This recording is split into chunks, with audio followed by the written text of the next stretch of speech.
Welcome once again to The Polity, coming to you from the Abuja studio. We're coming to you live and direct, and the station is called Kaftan Television. That's for those who are joining us for the very first time. But most of you who are our regulars already know that this is the station to beat, and there's none like it anywhere around. And once again, we bring you The Polity, where we discuss trending issues that have to do with the Nigerian space, and sometimes, of course, we bring on international issues also. Today, we will be talking about what the perception in the general public space about the National Assembly, where you find a situation where the average Nigerian hardly really knows the nitty-gritty of the operations of what really goes on in certain aspects of the institution. If you ask the average Nigerian to tell you how much a senator earns in Nigeria, at best it's some guesswork that will be churned out. If you ask how much a House of Reps member earns, at best it will be some conjecture. But that, many Nigerians are saying, ought not to be so. And we do know that by the twin principles of transparency and accountability, indeed this ought not to be so. And so Nigerians are beginning to get worried that the institution tends to operate in opacity, and there should be a lot more light on what they do. In the area of salaries, for example, how much do they earn? Now, as we speak, there is an ongoing controversy which, well, the president of the Senate tried to lay to rest, as was reported in most of the newspapers today, concerning whether or not the tax laws were tampered with, that is the tax laws that were agreed by the Senate and harmonized with the lower chamber, the Green Chamber, the House of Reps, whether or not there had been some alteration on it, and this has become a major source of worry for many Nigerians who consider that a serious case of fraud and I mean, it's a big blow on the people's trust, because if something has been agreed in the open, and then some people are able to go behind to alter it, it does not speak well of us as a nation. It does not speak well of the institution involved. It does not speak well of, it goes a long, long way to diminish us as a people, because then it means that you can't trust anything that comes from us. And the world is watching, and this cannot be complimentary. Clearly, it's not something that we can be proud of, because then it means that even if you enter into contracts or agreements with other people or other nations, there's a likelihood that what is agreed is not what will be recorded, or what is agreed is not what will be put in the Gazette, or published in whatever platform it ought to be published. And this is a matter for serious concern. That's ongoing, because we recall that this issue came up some weeks ago, and the House of Reps did set up a committee, and still dissatisfied, the Minority Caucus of the House of Reps also set up another committee, insisting that something had gone wrong with what they agreed to. And so that's another area.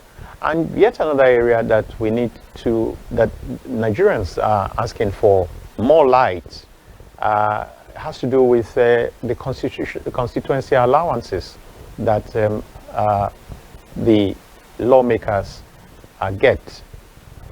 As we speak, it's very difficult to put a finger on the actual amount that they get for constituency allowances. And if they do represent us, if indeed we are the ones they represent, shouldn't we know exactly what they're doing for us? Shouldn't we know what exactly we can look forward to every year in our various constituencies, considering that you have the federal constituency, that is where you have the House of Reps member representing the people, and then you have senatorial districts. All of this and is part of the developmental architecture to ensure that one way or the other there is something that gets to every community, every Nigerian, by extension every Nigerian. And yet in most cases this is not the reality. The reality that we have right now is that those monies are allocated, those monies in many cases are dispensed, but they are not, you do not see the effect, you do not see the projects. And so it's about time that Nigerians begin to ask questions about what exactly is happening. It's become a case, a very worrisome case, where you don't seem to be able to say with exactitude that this is what exactly is happening. And if the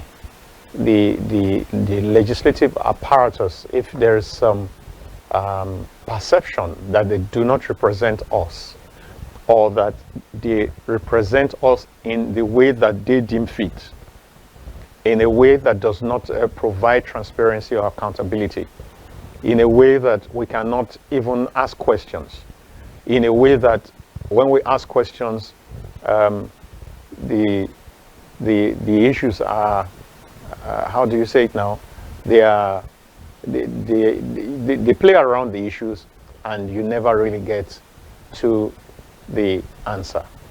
Then there's a real problem, and that's what we're talking about today. I do hope that my guest will be joining me very soon, and when he does, we will take a look at some of the things.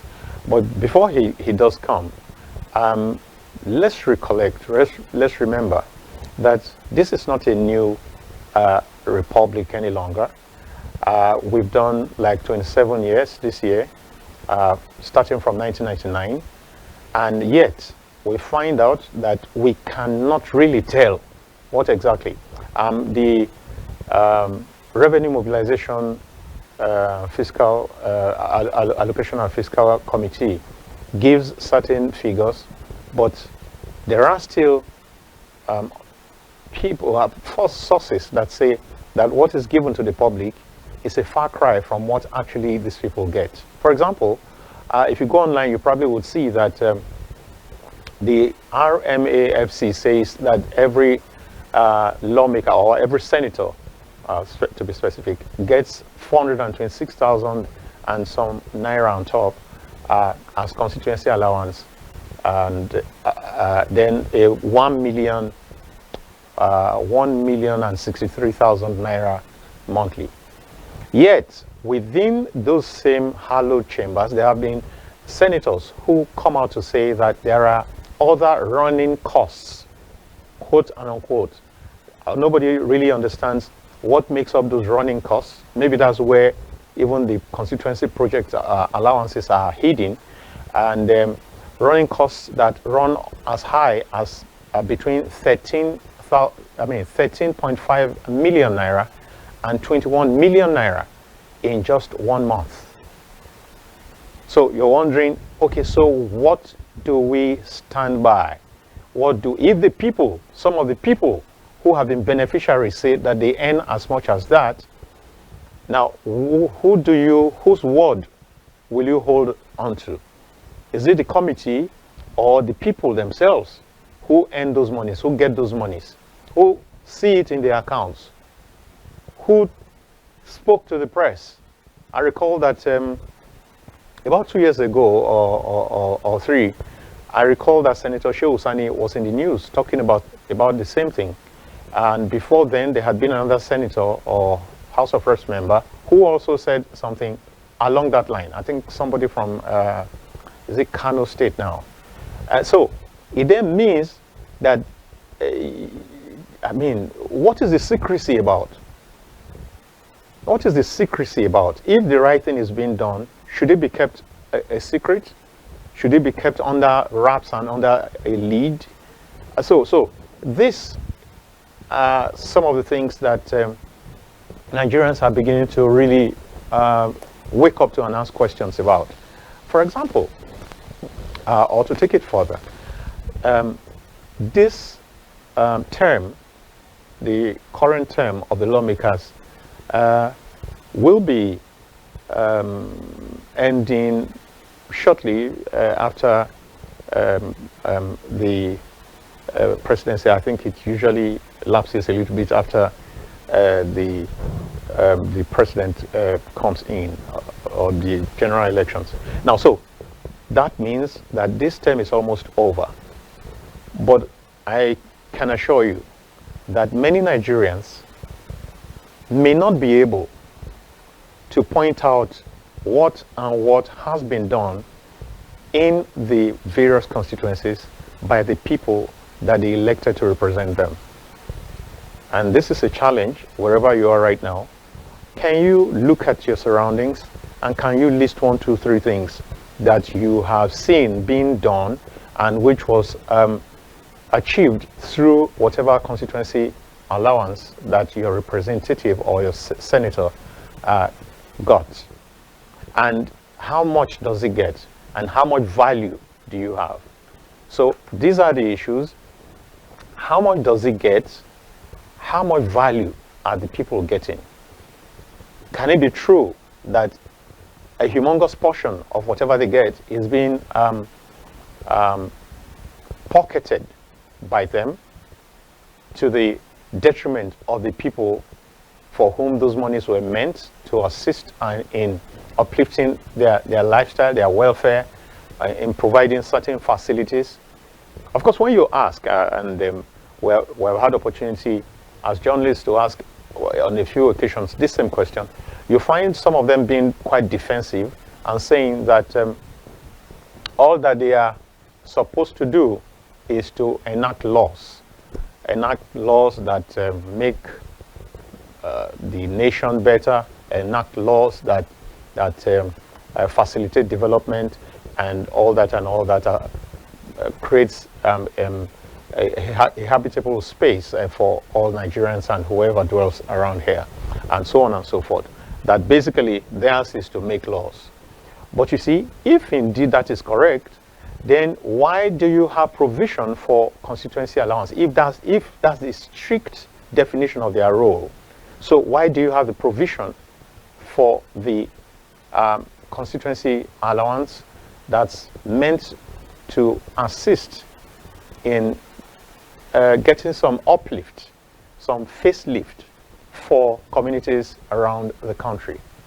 So why don't you expunge it entirely if indeed all that they are concerned with is to make laws? Since they are not part of the executive who are expected to deliver projects, yes, that's a fantastic argument, but then it falls flat on its face when in spite of that, you still create something called a constituency allowance, and yet the people do not see the effect of that allowance.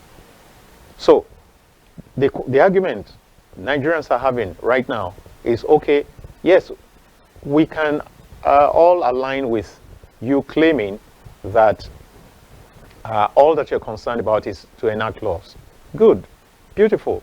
But then if that is so, then let's ensure that it is indeed so. So if it is so, let it be seen to be so. Because a situation where there's so much shadiness, if you like, around what a particular institution gets, leaves much to be desired, leaves a sour taste in the mouth. Why would you have such in companies all over the place, the earnings of their MDs and all that, it can easily be accessed. Yes, there are people who report say earn like a 50 million naira every month because they run businesses that do business in billions. And so you can't, I mean, it's their business, and if they're making, if it's making profit, they can decide what to pay themselves. So if then, on the converse, if these people are elected by the Nigerian people to represent them, then we should have an idea of how much they earn and whether or not it makes sense vis-a-vis the realities in the Nigerian space. So this is food for thought wherever you are, and I hope that we can do this together subsequently after my guest would have come in and would have taken it to some extent.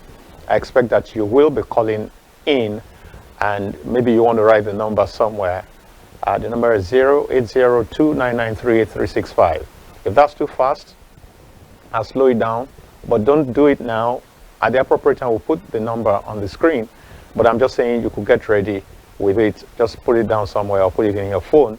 08029938365. and 365. So I'll just take a breather and get right back. Welcome back to the policy, coming to you from the Abuja studio of African Television. My name is Dayo Omomo, and right now my guest has showed up, and his name is Ben Agunloye. Is a very articulate public affairs analyst. It's good to have you. Welcome to the show. My pleasure. And this is someone who's got usually loads of historical support for whatever he talks about. Let's see what he's got today. And I've been talking about the issue of transparency and accountability in the affairs of the National Assembly. We have a situation where a whole lot in the critical areas, like how much they earn, like how much they get as constituency allowances, and of course how much value is delivered from those allowances. I was saying somewhere on some of the program that in Akoko Federal Constituency, for example, some few years back, our representative said he had built a stadium that was put at 100 million. I hope that I remember that figure correctly. 100 million. But if you go there, number one, it's almost non-existent right now. And then, even from the outset, any reasonable, I'm sorry, but a person would not say that 10 million or 50 million has been spent there. And I do know that this is generally, substantially, largely the situation in most parts of the country. And so these are some of the things that we intend to look at, Ben. So do you, as representatives of the people, is there any reason why any of all of this should be okay? By the way, as we speak, there's still some controversy regarding the tax laws that were recently passed by the National Assembly, where some people are saying that there have been alterations to the tax law, that what was agreed, what was passed, is not what was published in the Gazette. And so these are all cases of that impinge on transparency and accountability, and that's why we're talking about it. So Ben, as representatives of the people, is there a reason, is there any reason whatsoever? Could it be that the amounts of the salaries are unreasonably high, or because of how high they are, they could get the people, attract the people's angst? Or what exactly do you think is the situation? Well, my take is this, and it's not a deviation, but it's the way I will look at it from the start. From the beginning. That for a people, yes, as Nigerians, yes, we are a parliamentary people. Okay. Running a presidential system is an introduction for wide range of abuse. So, to that extent, therefore, whether it is the governors who have become emperors or the National Assembly, the only, what you would call the only independent assemblies in Nigeria, because in my opinion, the state assemblies are not dependent. They are in the apron of the pocket. Yeah. For me, the councillors are not even legislators, because the budget of the local government still go to the state assembly to be passed. So in my opinion, they are just there as figurehead.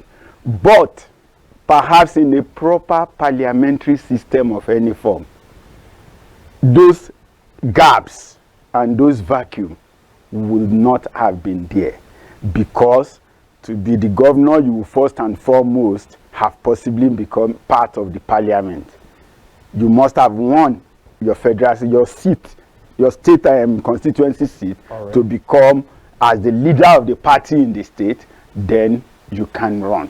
But today, governors want to be the leaders of the party in their state. But the rights and responsibilities available to all the other people. Because again, the issue of leader of the party in your state emanates, in my opinion, from the president, from the parliamentary system. Right. Where, as the leader of the party, if the party win the election, you become the premier or the prime minister, as the case may be. Right. But where that does not exist, because of the then the leader of the party should be different from the elected executive, because you are elected as the governor of the state, not as the governor of the party. Okay, so in this instance, from what you have said, what we should have is a clear distinction between the governor of the state and the chairman of the party in the state. The governor at the center and the chairman of the party at the center, which maybe to an extent we've got some measure of balance in the current administration. But you know clearly that in the Obasanjo administration, there was actually, he was the leader of the party, and he dictates what happens at what time. He can wake up and eat on the jam and decide that a chairman should resign and there is nothing anybody else in the party could say. So what we're saying in essence, therefore, have we grown from that point? No, I think in spite of the optics. In spite of the optics. No, I think that we have grown away from that point to some extent. The margin, because of the optics? Not because of the optics. The margin might not be wide, because we still practice a presidential system that maybe puts so much power in the hand of the president and in the hand of the governor to an extent. But the party affairs should have been party affairs, and parties should have been able to become one of those who will censor or guide or monitor the people elected into office. All right, without necessarily overflogging this angle of it, I think that it's a very critical point, because that's where you're starting your argument from.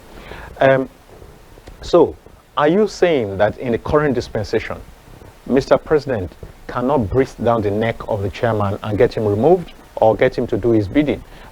Considering, I mean, the dramatic way, for example, in which Ganduje was shoved off.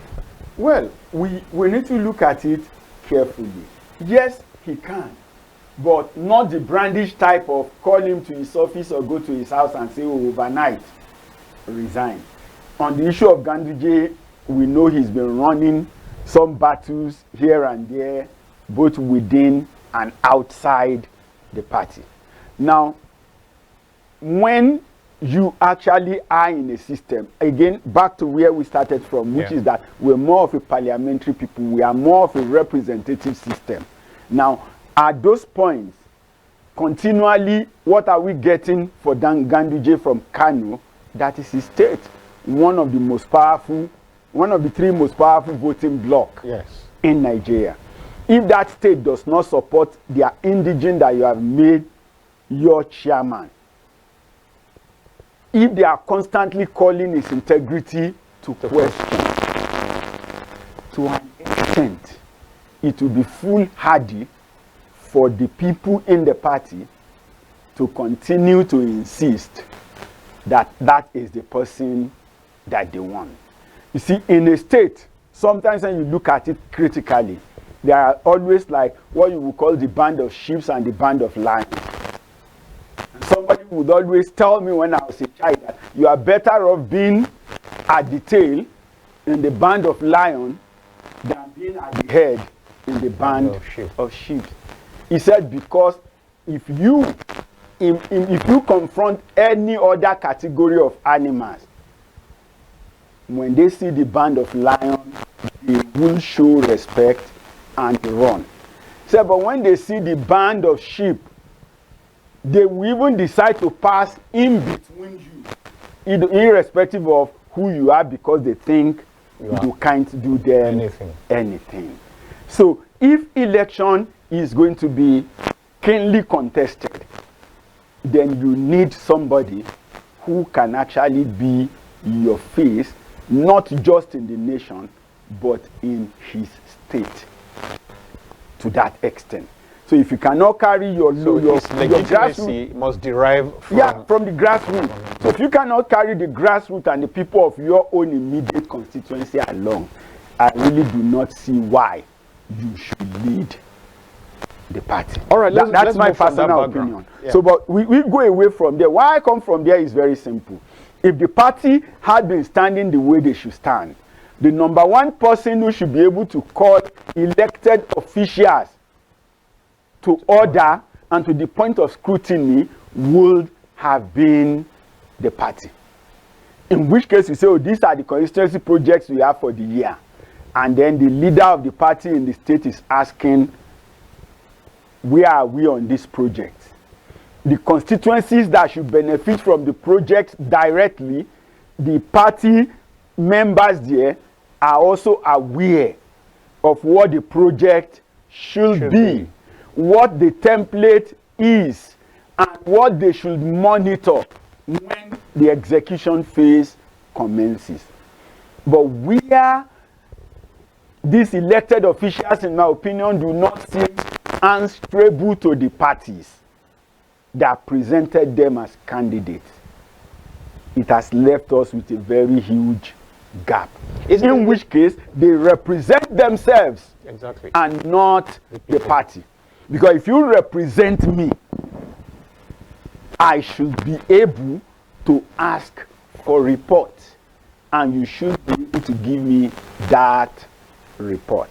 So the fact that the parties cannot sit down any of his elected officials to ask questions, to demand accountability, it's an error on its own. Then of course we look at the civil society. Could it be that it's because they all are benefiting? Well, whether they all are benefiting or not, the practical reality is if you go to any state office today, I am not sure there is anyone that can tell you, for our members of the House of Representatives, these are their constituency projects for the new budget. For the Senate man, these are the constituency projects. For the House of Assembly, these are the party secretariat should be able to show that. You shouldn't come to Ondo North, to Akoko, to campaign and be using the project of the governor or that of the president. No, you should be able to say that, okay, in Akoko Northwest Constituency 1, this is the project that came from the state, through the state assembly rep. Right. This is the one that came through the House of Rep for Akoko Northwest and Northeast. This is the one that came in through the Senate representing Ondo North. Now, where those lists do not exist, or where anybody cannot actually say anything about that, it tells you that at least within the party, there is a gap. I don't care what the president has done. It's not about connivance. If the records are not there, it's not connivance, it is gap. It's failure, okay. It's an outright failure. The records should be there to say that this is what we plan to do. This is what we have done. This is what we will do as far as that constituency is concerned. So it's not an issue of talking about tax, talking about subsidy removal, telling me the governor is getting much money. No.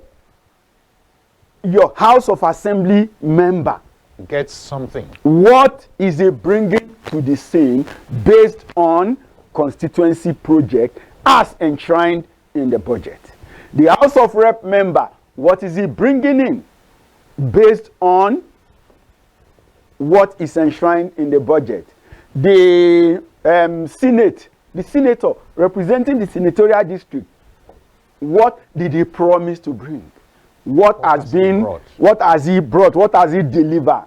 What are you still expecting? Well, and if that becomes a case, then you could now begin to look at balance. I know that, for instance, I've not been to Ogun State for some time, but the guys who live in Ogun State tells me that the senator representing Ogun West, who I think was who redeployed himself from Lagos West to Ogun West, he's doing Solomon Olamilekan wasn't. He's doing that. Yayi is doing so well for them, and that's why as far as consistency project is concerned. That roads they never believed would have worked, how we managed to get it to work. But by the time I check, the guy is, I think he's the chairman of Senate Committee on Budget, have you? Yeah. That tells you that he has a key position. No, but that's not an excuse for any other one. No, hold on. Natasha also used to be in local content, which was also a powerful position. And so we could see what he was getting to his senatorial district.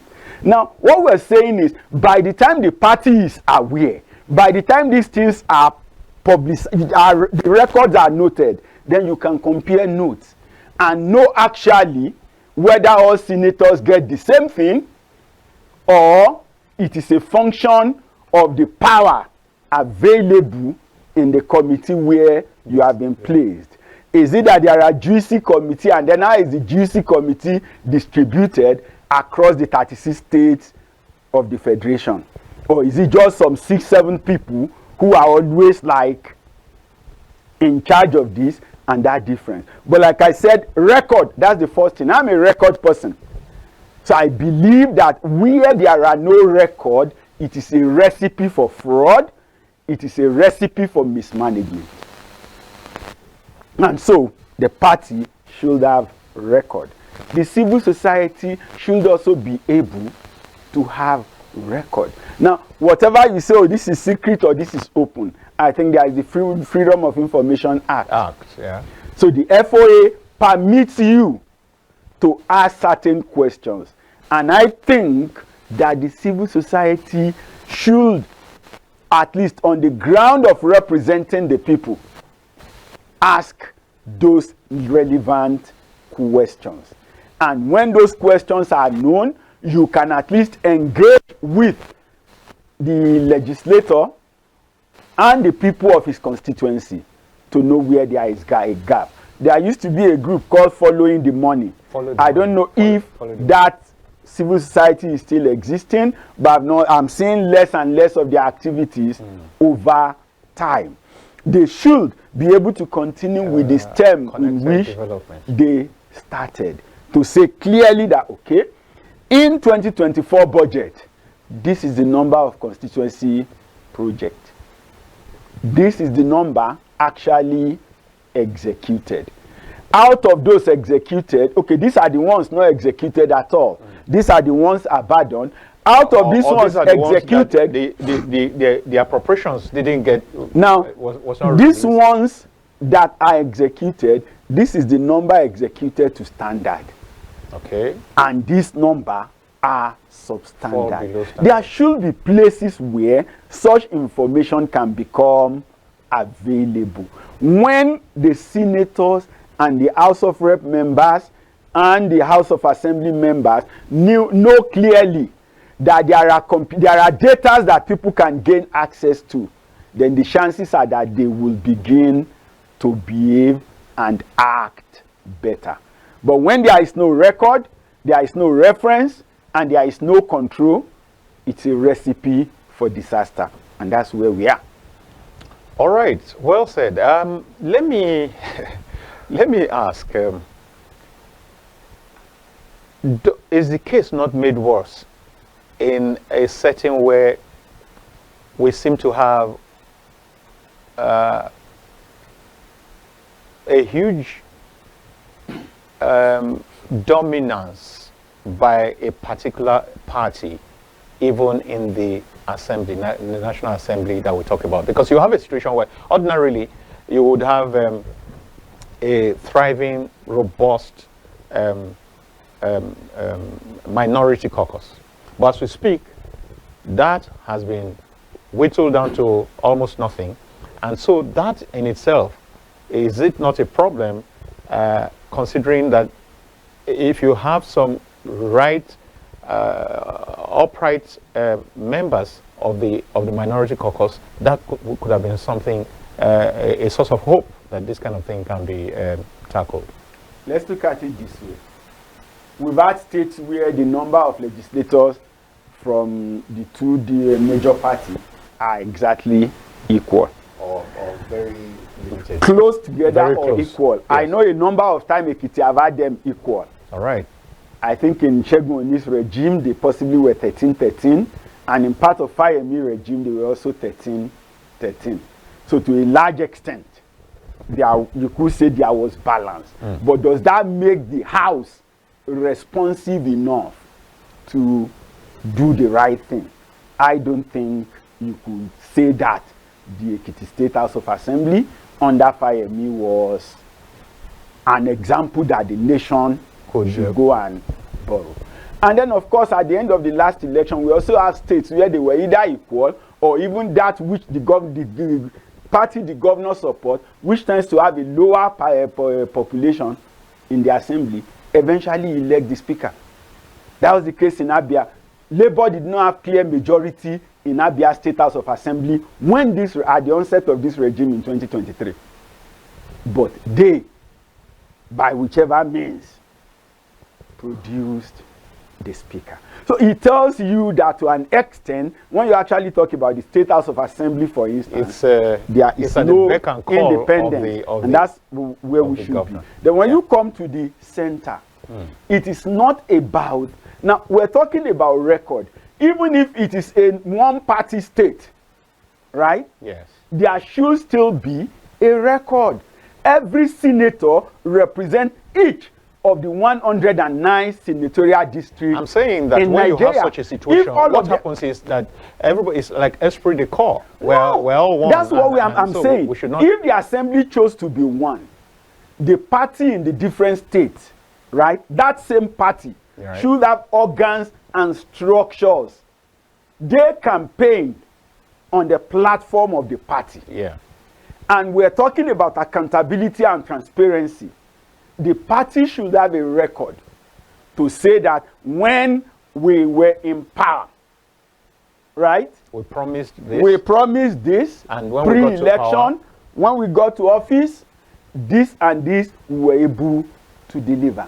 At the level of constituency project, this is where we are. At the level of maybe lawmaking, whatever promises they have made to the people, the party at the state and at the senatorial district level should have them. The senators had manifestos. They didn't copy and paste the manifestos of the president. But maybe they did. So the performance, no, we saw all of them talking about different things. Certain situations, maybe all of them talks about different things. And that's the practical reality. And as a nation, we are diverse. And I always tell people, when you see the rest of the world try to talk down on us, it is not because we are actually down, it is because they are envious of the strength that is available in our diversity. And so if they allow that strength to gain its maximum potency, then the world will beg us. I always tell people, petroleum is just by the way. The vast agricultural land is just by the way. Our number one resource is human. And I keep telling people, with the same training and the same material, nobody across the world do better than in Nigeria. Don't give them the same. Given the same, even sometimes we have less worse conditions, yes, and we still prove our mettle that we thrive. So human capital is a unique capacity available to us that is not available in several other places. You train our doctors and nurses where the power go off and this and that happens. But when they get to the UK, do they fail the qualifying exam? The answer is no. And do they fail in practice? And within a short while, a good number of them are treated among the best in their field. If it's engineering, it's the same thing. Take our plumbers there, you see the difference. Take our welders, and you will respect them. And that is the practical reality. Take our accountants. Even when all the tools are not right, they will still sit down and get the result, because uniquely we have been such prepared. So how come that when you now get to politics, these things don't work? And that's why I said we have a system that is alien to our culture and tradition. But so if we have operated this system now for 27 years, shouldn't we have gotten over the learning stage by now? When something is not in your DNA, that's why you call it the DNA of an individual. That's why you say his blood group is A, or AB, or O positive, or O negative. No matter the trial you do, if you are O positive, you remain O positive. If you are O negative, you remain O negative. So an O positive therefore cannot say, oh, I need to do this. If you practice what the O negative should eat for 10 years, it will not change you. No, but that's biological. That's almost nature. That's his DNA. And that's what I'm telling you. No. What about I mean, we're talking here about socialization. I mean, nobody was born.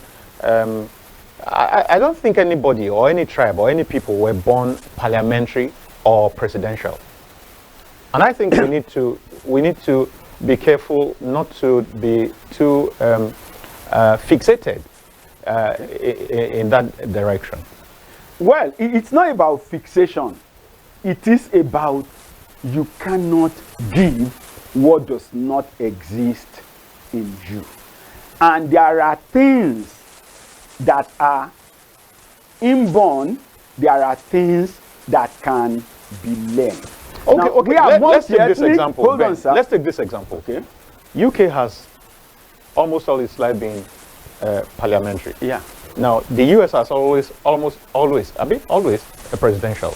Are you saying if a new government comes in and says, let's tweak this, like UK says, okay, we've done parliamentary for so long, let's adopt the presidential system, are you saying that they will crash? I don't know if you saw the billboard in 2002 presidential campaign, April 2002. I remember that a number of people, what they have against Tony Blair possibly had one of the best support coming to become prime minister.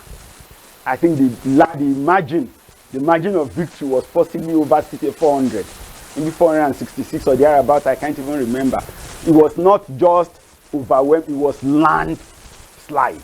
But by 2002, he was campaigning for re-election. And I think Gordon Brown was at the time his finance minister or exchequer. The people, right, had front page declaring that Tony Blair has become more conservative than the Conservative Party. He was a Labour man.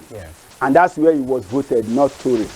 But some people formed that opinion and were pushing it in 2002 election, that this Tony Blair has become more conservative than the Conservative Party. For a psychologist was trying to explain it, that look, the British system is conservative. So if you are going to lead Britain, it doesn't matter where you are coming from, the system is conservative, and you are invited to come and manage the system, not to come and create a new system. So it doesn't matter who becomes the prime minister. You cannot be an outright left person. You are going to stay in the center and look at managing things the way they should go. Here you can decide to say you are junking all your systems and nobody will ask you questions. I've done this project with the British people and it was like, okay, it's okay that we get new system. But this old system, what becomes of them? Now, because that question was not properly answered in the presentation, the proposer was not going to say truth. I also know of a county, or do we call it a shire, right? And the council was like, yes, we know that some of these heating systems, or this chimney, are old and obsolete. But for the ones that are still working, we will continue to run them. But for anyone that damaged and cannot be maintained, should be replaced. So they have a 5 or 10 years rolling plan on how, when it is done, this thing should be what? Replaced. Remember also, the London Olympics is still be the most profitable of all Olympics of modern time. Now, what were the beauty? When they came up, oh, this and this and this and this, and then the Prime Minister said, look, this is good. We can talk to the business community. I'm a businessman. They can raise this money. But there is a question. After the Olympic, what happens to the facilities? If that question cannot be answered, then I know that my friends and the business community will not commit their fund. And so the committee quickly went back and decided, okay, at the end of the Olympic, we will sell the stadium, we will do this, we will do that. And even before the Olympic came up, they have already set up bidding. West Ham, Chelsea, everybody was bringing their bid to tell them, okay, this is what we will do with the stadium after the Olympics. So that the investment is not what? It's not wasted. So that's an environment, and that's conservative. That's what is in their blood. We are multi-ethnic, we are multi-religion, we are multi-racial. And so you cannot really sit, and we are not visitors. We are indigenes and kingdoms that come up to form the nation. I don't want to push that argument that much. If you talk about multi-raciality, if you talk about multi-ethnicity, if you talk about multi-religiosity, that's also the spectacle, the American spectacle. That's also the. But they were not indigenous. Take note, I asked the issue of. Take note that I put the issue of the indigene and kingdom at the outset of the American presidential system. One issue was people have come from different places and they are far from home. One of the reasons, okay, let's adopt a system that will make us forget about who is at home and relate where we are. World. So today, you can't tell me who are the kings and the landowners, the Omoniles, and the kingmakers, or the king dynasty in New York, in Washington, right? In Colorado, and in most parts, in Texas, which is the ruling house in Texas. Those things are not there. But in Nigeria, do we still have ruling houses? The answer is yes. Do we have land owners? The answer is yes. It doesn't matter what the government did in 1976. Let the government sell the land to you, and you and the people of the land do not agree. You will need soldiers perpetually for you to take the land. And when the soldiers are tired, you will still have issues. So to a large extent, America is not a template that you can look at for us. All right, we need to move because this has now focused mainly on the last part, talking about the constituency allowance. But let's talk a little bit about the alleged alteration. So How do you see what's in this place? Well, for me, if there were alterations, that is bad enough. However, there are also the concept of let's run down the system so that it does not work. Now, in most cases, people who want to run down the system are those who are benefiting from the system being down. And they will hold on to any excuse and to any reason why there should not be a functional system. Serving members now, of the National Assembly fall into this category you've just talked sure. about. Are they not businessmen? If they are they not contractors? If they run down the system, how does it benefit them? It benefits because they are them currently members. No, it benefits them. A tax system will come up. Yeah. And then we can follow up to know who is earning what. Right. That's the long range. Yes. And they can see that. So it is not the issue of all the petty things they are saying. No. Whatever they are doing, remember that originally some people even said we don't need to debate it at all because it is not required. Now, in the business cycle, there are people who can see far, and sometimes they will not do anything except they now see that, okay, at that far distance when you get there, it will affect them individually. I always say it, and it's not a joke. If the former CJN had a farm where he could get money to run himself, maintain the children, that means he's getting like 100 million naira a year on that farm. CJN, Chief Justice of Nigeria? Yeah, Onoge. Okay. For several years, so it was the farm that was sustaining him. That's why he's not spending his salary. No problem. But that farm that was sustaining him and his children and everything, how many staff are on that farm? And where is their payroll and their tax remittance as staff?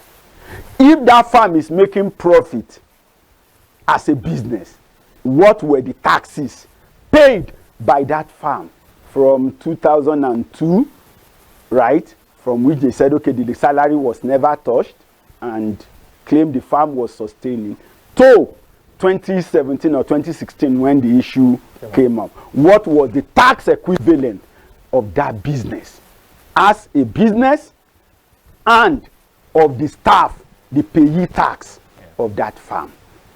Do we really have any record of that? Now, that is a huge loss to Cross River State or whichever state was hosting that farm, if indeed the farm was there. But if you have had a tax law in place that was able to ask specific questions, perhaps such gaps will not be there. I also remember, I think it was in 2007, a minister was to be interviewed. He came to the Senate with a tax clearance that suggested that she earned less than 100,000 in a whole year. So how was she surviving? With children? With how many cars? With...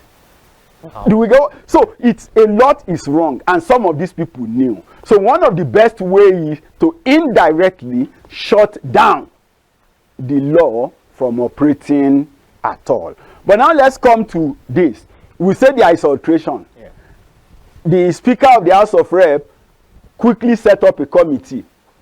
Let's come out. What was the exact bill that we passed that the president signed? Release that as the authentic document to be used. And the House did that. Did they not? They did.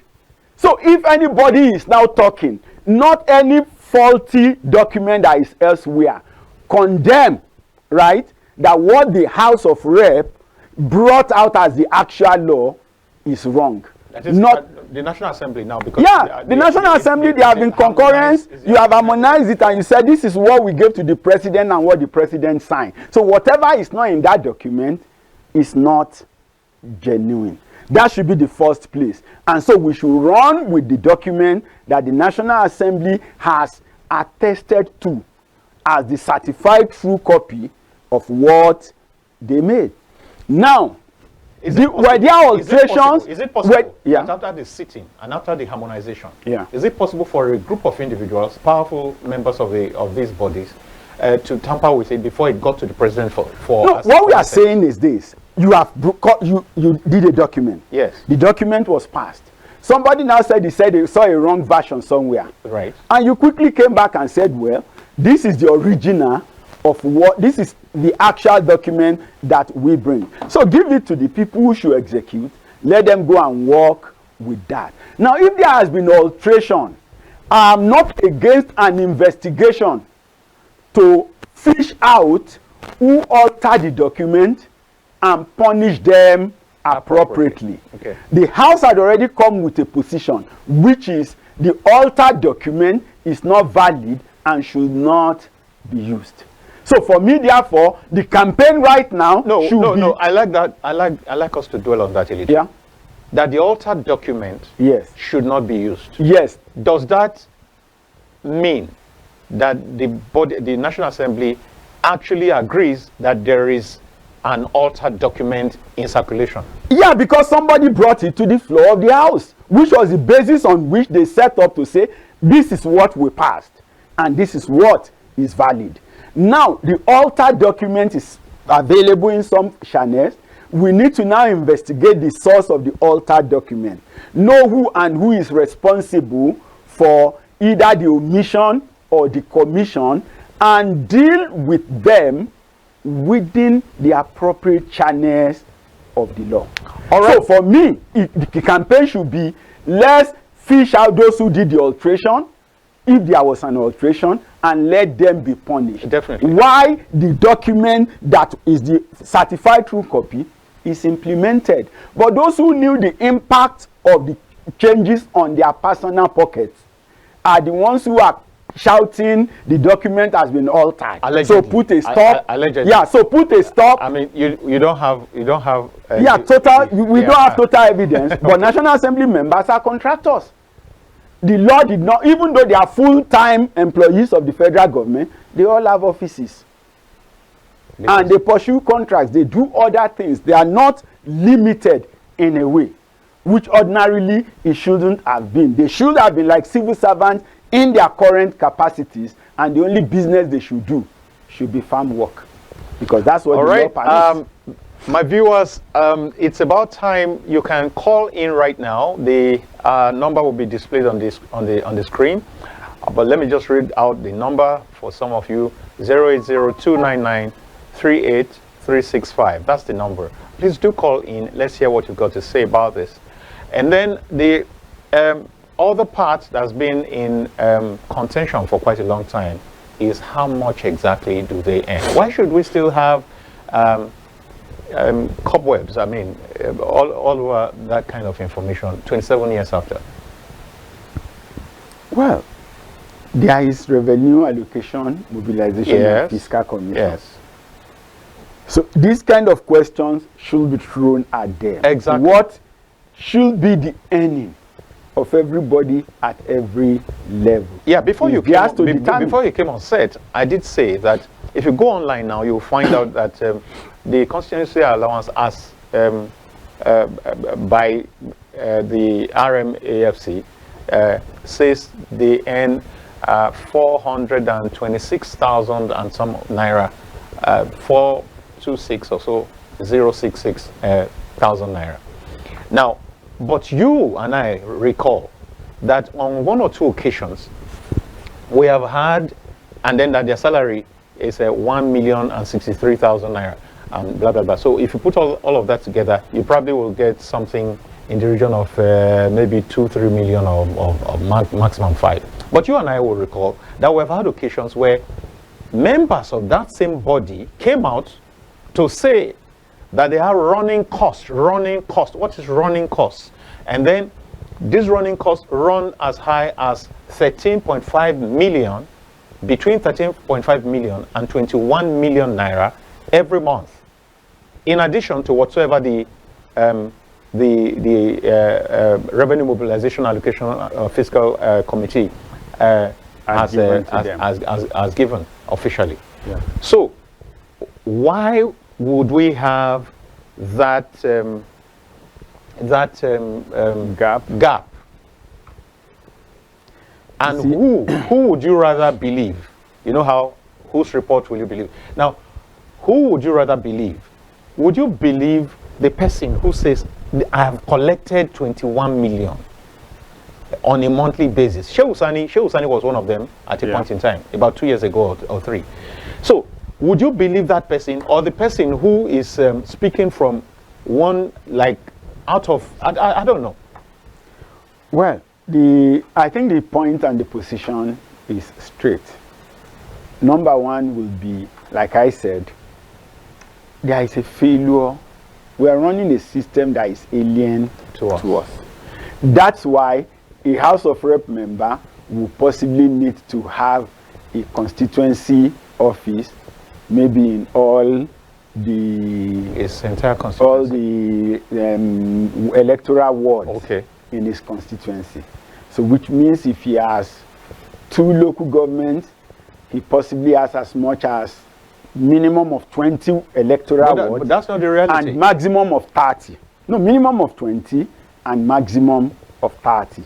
Because the law says no local government will have less than 10 electoral wards.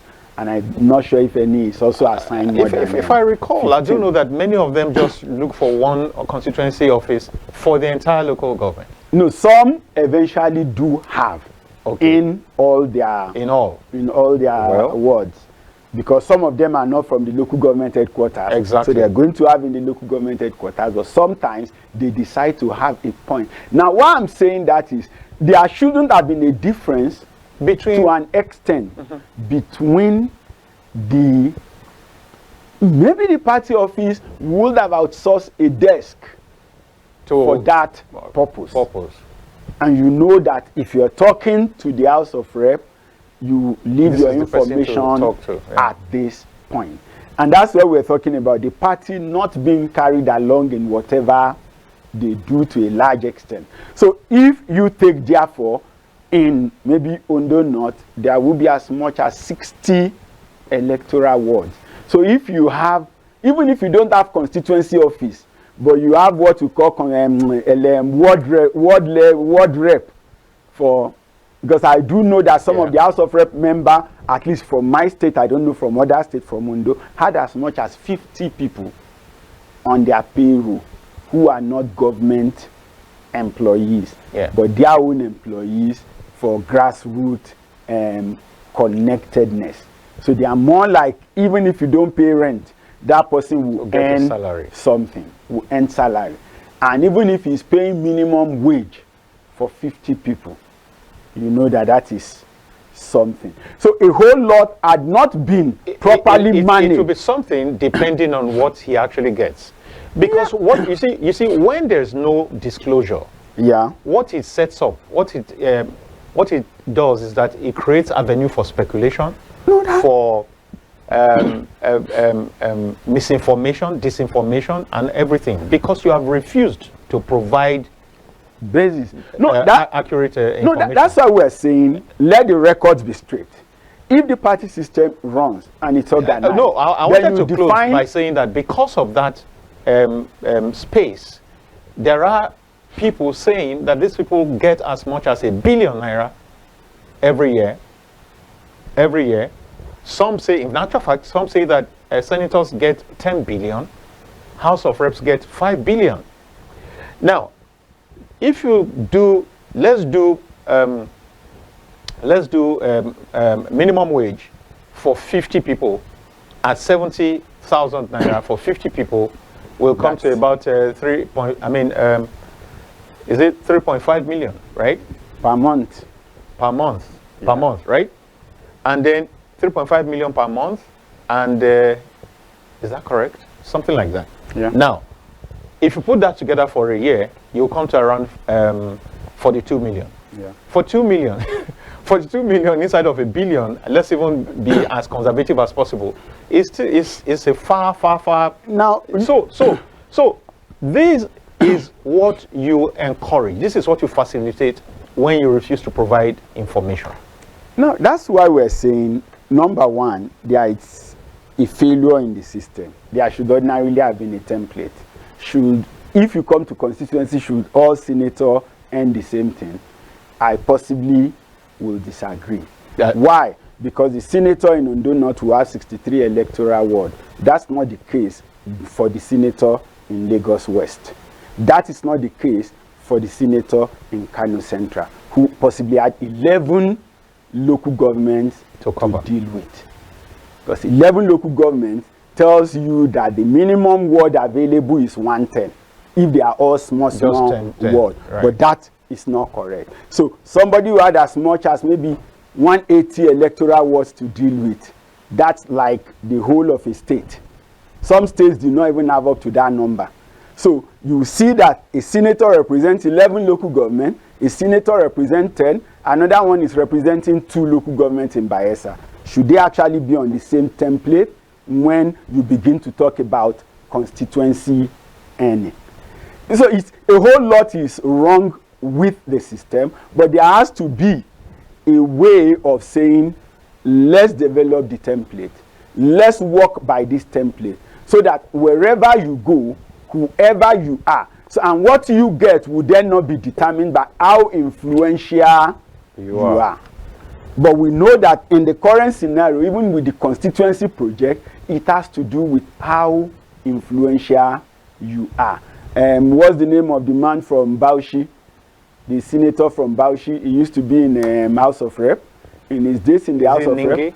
Yeah, Abuninji. Abuninji in the House of Rep was possibly is the House leader. What was he doing there then? Or Chairman Appropriation Committee. So he was there at the beginning of this constituency issue, and they know that they have never given the same vote to everybody in terms of constituency project. And a number of times, the committee you head or the committee you are in determines what you get or what you don't get. I think that there should have been so, or that it helps your influence. For example, if you are the chairman on works, for example, you are able to possibly speak directly to the Minister of Works and say, look, I have these roads in my constituency that I'd like you to give some priority attention to. Maybe. But I don't think that what they get will be dependent on the committee, because that will be sort of because sometimes, of course, when you say why do people blame the senators when the projects are not done? I've not heard that by myself on tape, but somebody once told me that when Obasanjo came to the southeast, to somewhere I think in Imo to campaign, he told them to ask Nzeribe. He has been paid so much for boreholes. Do you understand that? So whether it was in the budget or not, in a way, the money passed through or get to the senators. It was Obasanjo regime that started the issue of constituency project in the budget, because to an extent, some governors were not favorably disposed to him, and he needed to use the senators and some other people to measure them for power. Right. And if the senators cannot execute any project, then he doesn't have anything to stand up to the governor with in his constituency. So it was, even the intention was political from the... Of course, from the onset... Not necessarily developmental. From the onset, it was political, and nobody can... It was political because we didn't know what our jobs and our roles should be. All right, now, talking about roles, when you confront the average lawmaker, their argument is that their business is to make laws. Their business, their role is to enact laws for good governance of Nigeria, and that they really don't have any business with projects.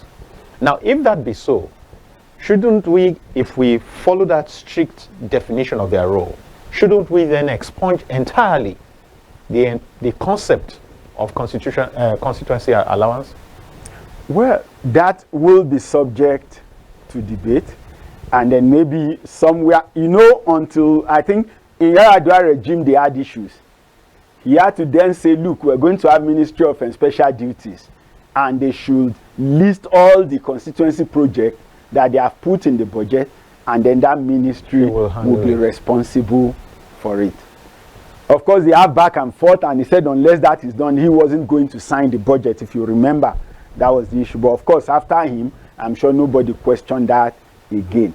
Because apparently when it started, like we said, under Obasanjo, the senators get the money. At least if I'm still looking for that audio record, but somebody said he was in the crowd when he said, ask Nzeribe, this is how much number of boreholes that we have given him money to do. So it means that at that time, the money was actually good. And the senator did not contest it. Did not contest that. Definitely, there was no contestation. But nobody could also go to anybody to ask.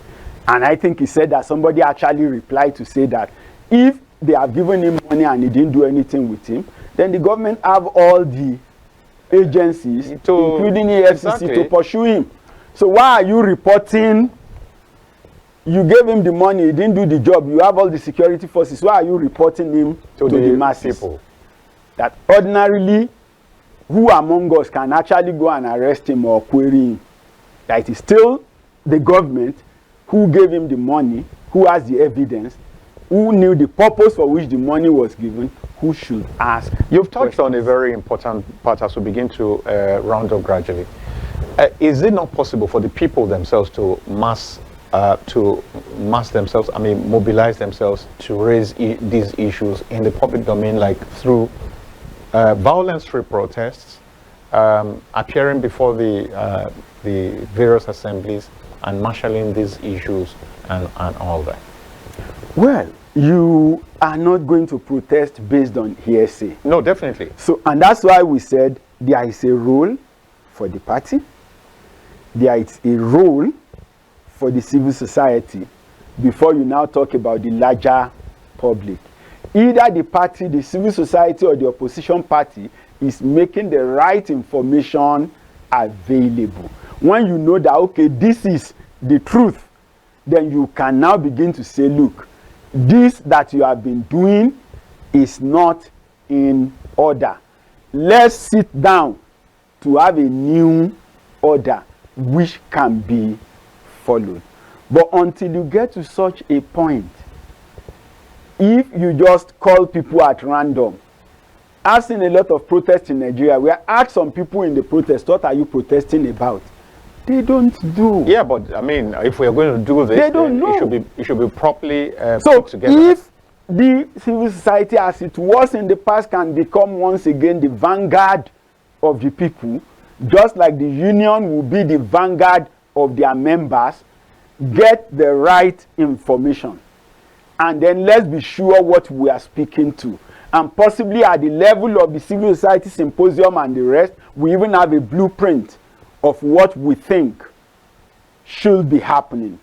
And then in the process of constitution amendment, you could find a means of sponsoring it, either through maybe independent processes or even through an executive bill by pressing it on the government to see your point.